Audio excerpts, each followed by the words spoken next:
This is Kent Connect News Radio, brought to you by Sofia Akin.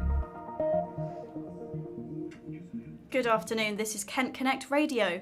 I'm your host, Sofia Akin. The time is now 4 p.m. and I'll be your presenter for the next half hour. On today's show, we're talking how the rise in cost of living is leaving UK households on the breadline. Also, a concern for the safety of students experiencing non-consensual sex acts. And we spoke the significance of the colour red this Valentine's Day.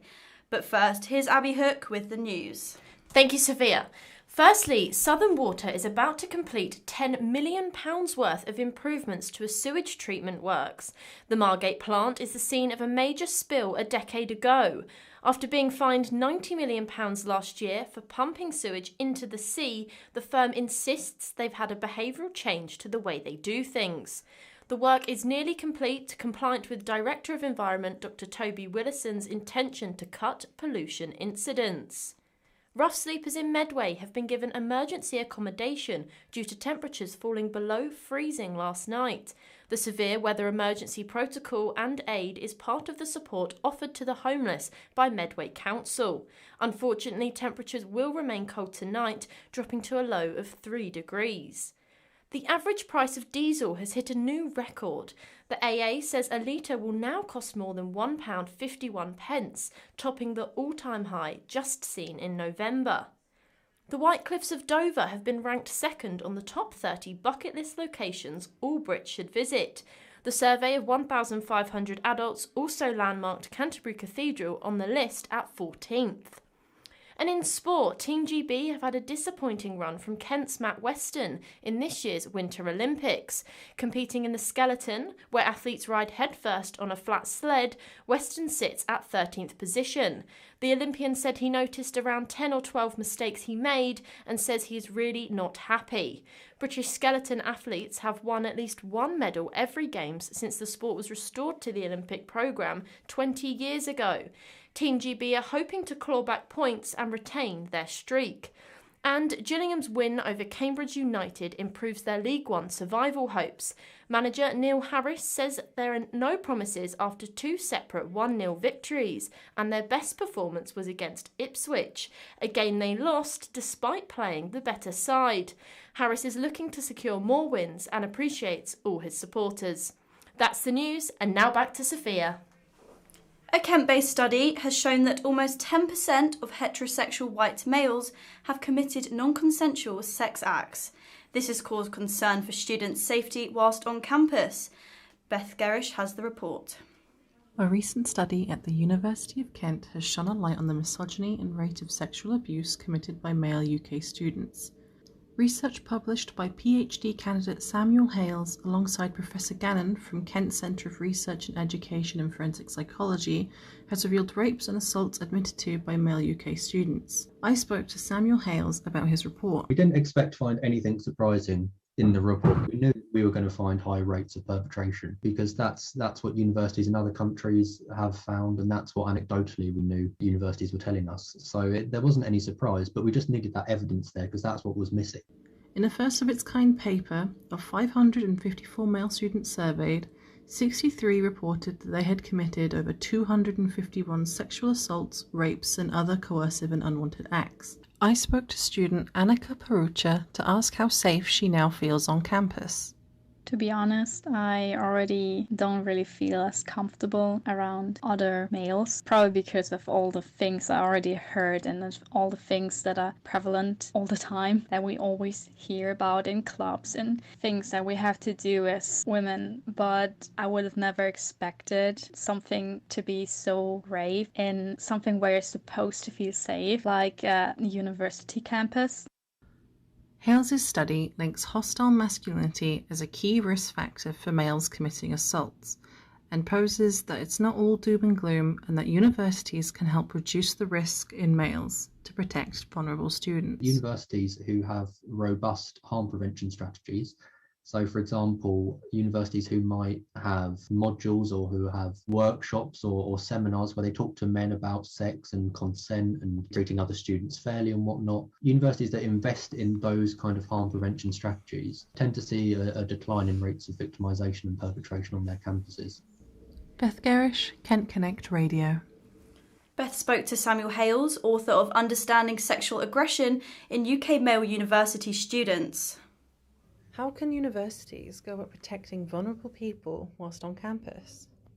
Yeah, so that's a really good question, because we know obviously there are really high rates of victimization on campuses, and I think our research shines quite a good light on the fact that there's quite a few perpetrators that also go to university in the UK. So obviously there's a big onus on universities to do something to tackle this. So for us, I think the main thing that universities can do is take a zero tolerance approach to sexual violence. And by that, we don't mean just saying we don't tolerate sexual violence, because every university does that. But we mean kind of proactively working to address the root causes of sexual violence, and also ensure that there are kind of appropriate support strategies in place for those who have, not only those who have obviously reported sexual violence, but also those who might have been reported against as well. Because across these procedures, we want fair outcomes, and we also want to make sure that universities are supporting their students. So there's lots of things that unis can do. So besides kind of having robust policies and procedures, universities also need to work at tackling the root causes of sexual violence. So they need to look at themselves and say, what can we do different to actually improve the situation here? Thank you, Beth. A very insightful look into how universities can make their students feel safer on campus. British households are facing the worst cost of living crisis the UK's seen in decades. This is due to soaring inflation, declining wages, and an energy crisis that's eating into household incomes. Our reporter Kaylang Solomon gives us the perspective of a small family of 3 who are uncertain of the near future. Families of all sizes have been greatly impacted by the current energy crisis in the UK. With prices almost tripling, households are unsure of their nearing financial futures. I talked to Nancy in Dibulakala, a new mother who explains to me that she was blindsided by the current events. I didn't really think that this was going to happen. When it did, I became really anxious because I've just come off of maternity leave. Recently quit my job for a new venture into something that allows me to be self-employed. And with everything that's happening, cost of living increasing, and now these energy crisis situation, it really has put me in a position where I'm a bit uncertain. I asked Nancy how the inflation rates have affected her family and household. She told me that her heating has no choice but to stay on as she worries for her son's health. In terms of my family, if it was just as adults, maybe we might be able to manage, wearing warm clothes or cuddling up with our pets, as they advised.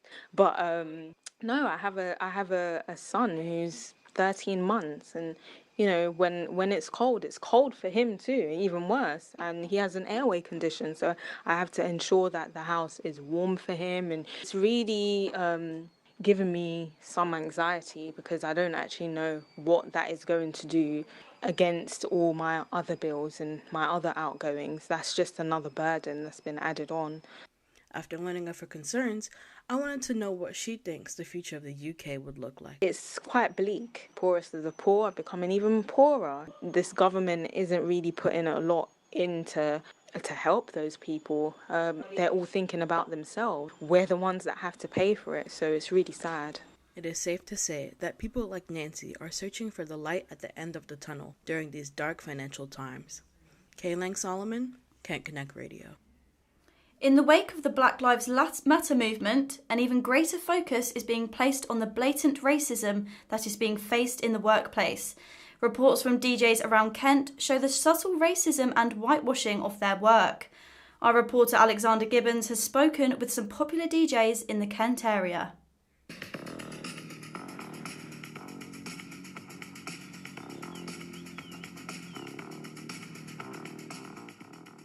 During the late 80s and early 90s, new waves of music tastes and styles saw club culture metamorphosize from the Saturday Night Fever-esque light show that existed throughout the 70s and 80s into something more recognisable to the current nightclub crowd. Light-up dance floors were replaced by VIP areas, a good show of dance moves replaced by the song and dance of who can hold the largest bottle of premium alcohol, sticky dank carpets replaced by, well, more sticky dank carpets, but you get my point. club culture has changed and evolved irrevocably since its birth. However, one aspect of club life remains consistent throughout, a stalwart in the pursuit of having a good time, its role unchanged and their power never diminishing: the DJ. A good DJ makes up the entirety of the difference between a good night out and a bad one, which doctors a sound with a supernatural sense of what their audience wants to hear and when they want to hear it. It may come as a surprise to you after learning this information that even to this day, DJs who come from black backgrounds are discriminated against for the style of music that they play. It comes as even further surprise that the discrimination doesn't come from the customers themselves, or rarely does anyway. In fact, the DJs that I have spoken to tell me that the problem starts at the top. More often than not, it's the managers that take issue with their DJs, the DJs that they themselves hired. This behaviour is happening in bars and clubs across Kent. I spoke with DJs CJ Morgan and Jay Nino about their experiences in clubs around Kent. I've been urged by, the manager of the club to play club music, which is less urban or less black music, which is like, dance music, like house music. People that predominantly white people would listen to. Yeah. I would say indirect discrimination. I've definitely experienced, I've definitely seen white DJs get hired over me, and I know, I have more experience than them, so that makes me question it a little bit. And in certain places I've worked, I've had certain comments made about, the type of music that's being played, or, stuff like that. Just stuff that's not really direct, but, when you kind of think about it, it's why would you, what's the point of you even saying that? There's no need for you to be saying that to me, so why even bring it up? So I would definitely say more indirect than direct. To this day, being black culture and black music is still being repressed. Maybe not as outwardly as it once was, but these stories still exist, these scenarios are still happening. Even when it's people with such ability and skill, and especially when it stands at odds with what the audience want, it does not matter what field or profession it may occur in. Black culture is here to stay. I'm Alex Gibbons for Kent Connect News.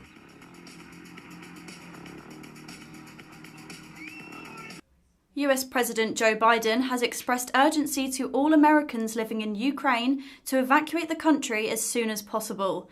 The US government has warned that in the event of Russian military action, the United States would not be able to evacuate citizens from the country.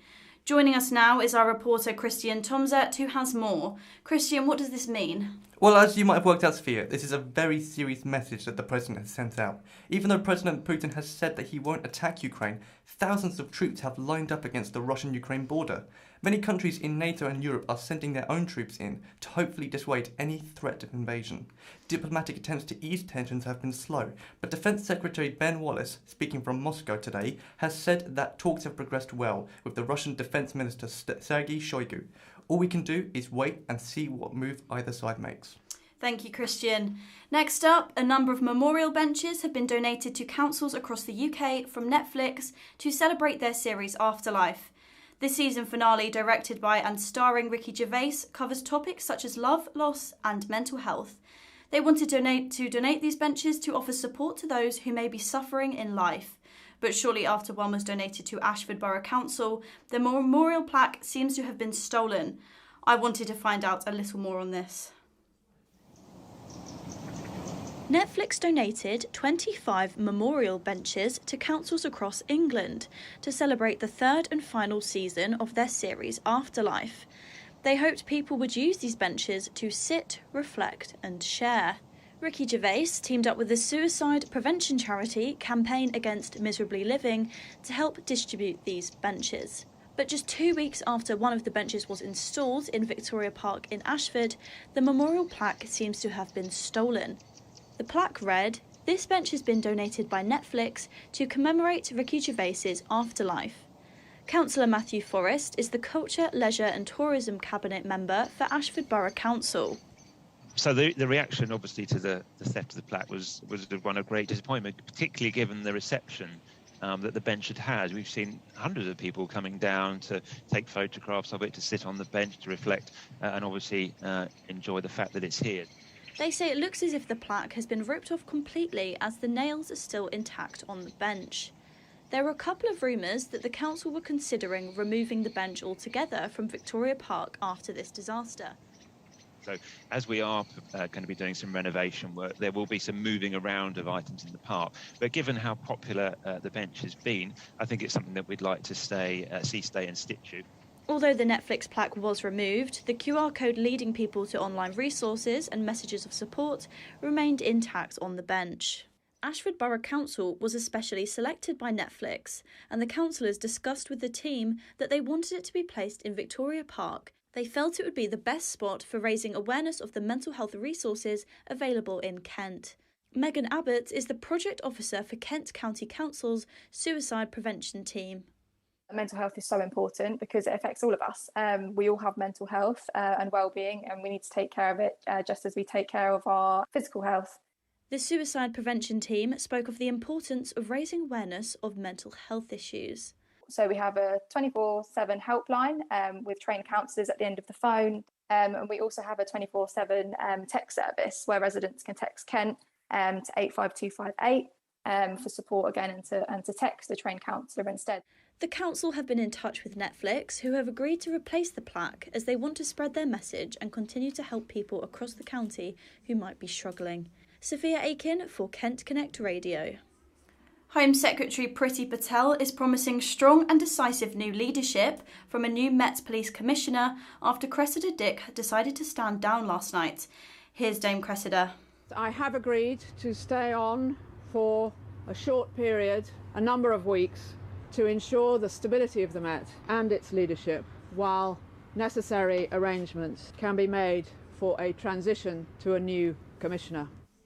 I'm here with our reporter Alexander Gibbons to tell us more.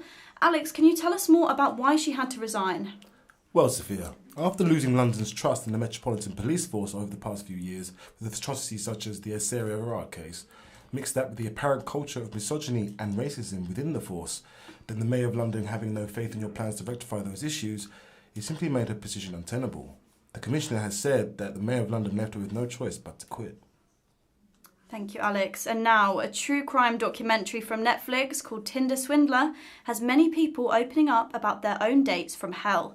Our reporter Stephanie Bengpong asked local students for their personal confessions.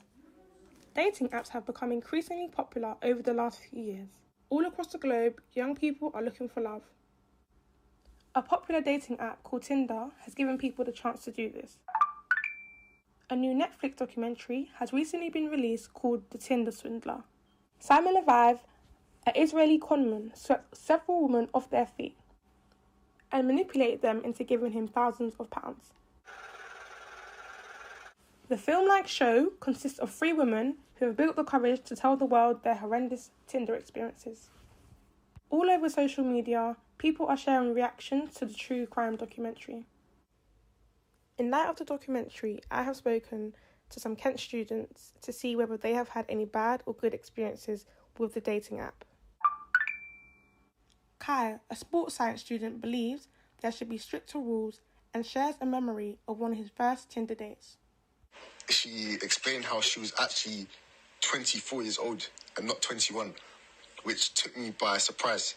It shocked me a lot, and it made me feel a bit uncomfortable. So I haven't gone to Tinder since then. For future, I would advise Tinder maybe bring in some sort of verification. So maybe before signing up, you can use some sort of identification such as ID to help reduce the chance of this happening to other people. Math student Christian shares a positive on the other hand. I got to meet different people, which were local and close to me. Many users who use the app are able to plan and arrange dates very quickly due to this. She didn't look like what she looked like in the pictures when I saw her on Tinder. It was like a different person. Just like those victims in the documentary, Christian wishes to stay away from the app as he has now found a long-time girlfriend through mutual friends. Stephanie Bempong, Kent Connect Radio. And now, Labour MP Neil Coyle has had the whip suspended following allegations he made a racist comment to a journalist in a House of Commons bar. This complaint comes from Henry Dyer, a political reporter for the Insider website. Dyer, who is from British Chinese descent, said the MP made racist comments about China. The Labour Party said they expect the highest standards of behaviour from all their MPs and say they take allegations of this sort very seriously and they're carrying out an investigation. Neil Coyle said, "I am very sorry for my insensitive comments. I have apologised to everyone involved and will be cooperating fully with the investigation." Up next, the 11th of February each year marks National Foundation Day for the nation of Japan, a day where Japanese men, women and children celebrate the founding of their country. One of Japan's most celebrated figures in early modern history was the pilot William Adams, the first Englishman to set foot in Japan. So how has Gillingham accustomed William Adams to its history? Christian Tomzet reports. National Foundation Day celebrates the historic accession date of the legendary Emperor Jimmu, the first supposed emperor of Japan. The nation of Japan shares a strong tie with the county, as the Kentish town of Gillingham is the birthplace of William Adams, the first Englishman to arrive in Japan. This has been celebrated throughout the town's history as well as in Japan, where a festival was held every year in August in the city of Ito. Councillor Susan Haydock is the former mayor of Medway. Since then, she has been invited to Japan multiple times in honour of William Adams. It is getting better, but it's still hard work because in Japan he has the status of something like Nelson or Wellington. Everybody here has heard of Nelson or Wellington, but not so Will Adams. Adams washed up on the island of Kyushu off Japan in 1600 after almost 2 years at sea. Initially treated as a pirate threat, him and the rest of his surviving crew were held as prisoners. After this, he became an invaluable asset to the future shogun Ieyasu. Adams would become fluent in Japanese and was among the first and very few Western samurai. He would stay in Japan for 20 years until he died, marrying a Japanese woman and donating his knowledge of Western nautical developments to the Japanese kingdom. Adams would obtain the name Miura Anjin, meaning the pilot of Miura. Gillingham has since become closely linked with Japan.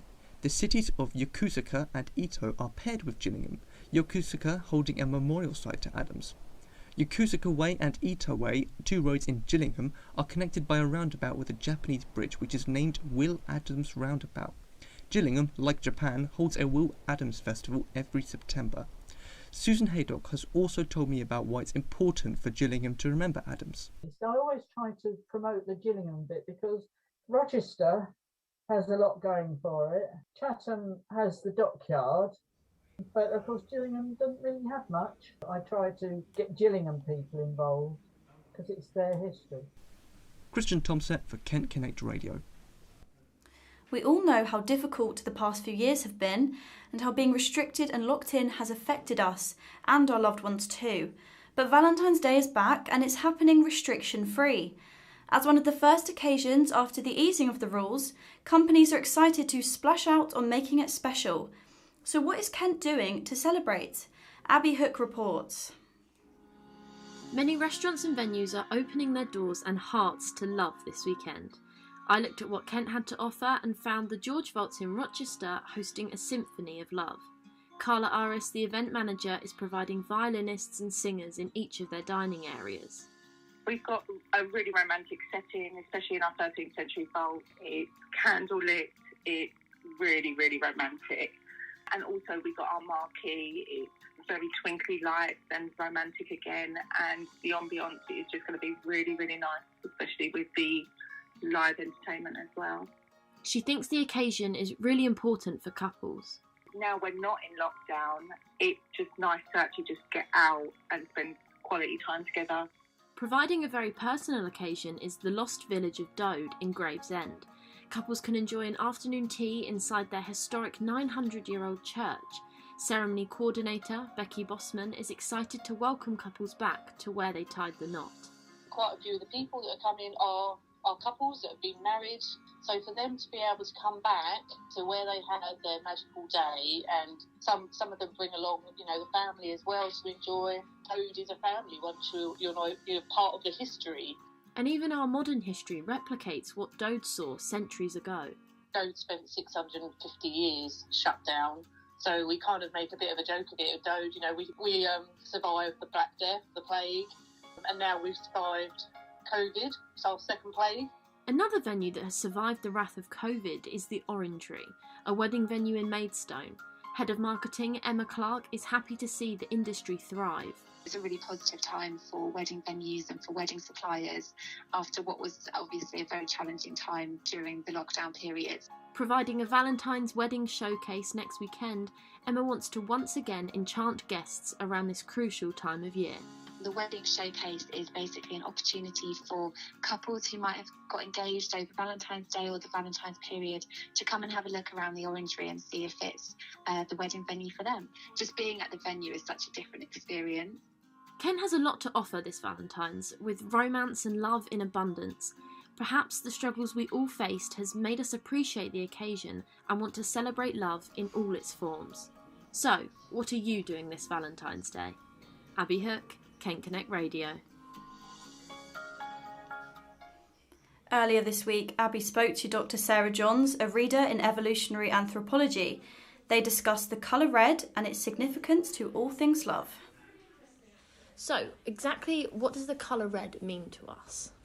So the colour red seems to be something that grabs our attention, and there's been a number of studies that have looked at whether football teams are more likely to score penalties when they're wearing red shirts, but also whether red is something that is a sort of sexually suggestive cue.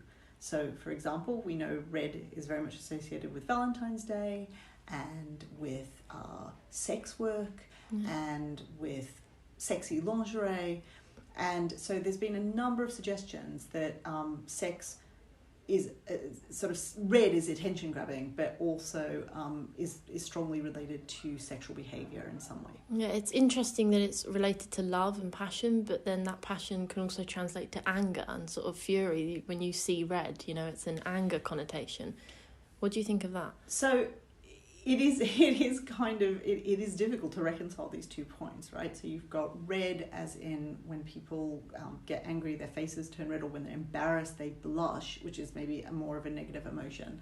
But it is quite strange that you've got this mix of ideas that red is related both to love and sex. And I think the idea of how it relates to sex comes from the fact that a number of primates, not a huge number, but a substantial number, the females will display red genital skin around the time that they're about to ovulate, so when they're most fertile. And it was suggested sort of in the 1970s, when some of these evolutionary ideas were being proposed but without much support, that maybe because we were bipedal and thus our genitals were hidden away with clothing, that the colour red was used to signify ovulation or sexiness. Yeah. And there's even a sort of suggestions by very early work of Desmond Morris that women wear red lipstick to somehow show their labia on their face. Right. And he even goes so far to sort of make comments about like glossy lipstick and what that might be sort of signifying. But there's really no good evidence for it. Yeah. It's very speculative, and in fact, red genitals, I think, would indicate more disease or menstrual blood than anything to do with ovulation and being sexually interested. So that idea of red possibly has been turned into a marketing strategy for days like Valentine's Day. Yeah, so that's correct. I mean, it's sort of how it links into what we know about red and sexuality, even in a quite speculative way. It's become associated also with Valentine's Day as a kind of sexy colour. So, it's possible that this is quite culturally specific. It may be that there's somehow that red just grabs our attention, that just it's something that works with our eyes and brains to make us pay attention. And we can see this because saying stop on a traffic light, it's red. If you're writing in red pen, that's a clear sign that something is wrong. So there's all of these negative things around red. Then there's some positive things around red, sort of related to sex, even in a very speculative way. And it might be that it's just a colour that grabs our attention, and that's it, and that's why it's used frequently for frequently for these kind of high profile attention grabbing things. So even Father Christmas has a red suit that was really popularised by Coca-Cola to tie in with their product. So it may just be that red is handy for advertising and nothing more, and that any sort of links with baboon butts is completely is completely speculative, and the two actually aren't related. Wow, amazing. Really interesting stuff. Thank you very much for joining me. No problem. Thanks for having me. That's all from Kent Connect Radio. Goodbye.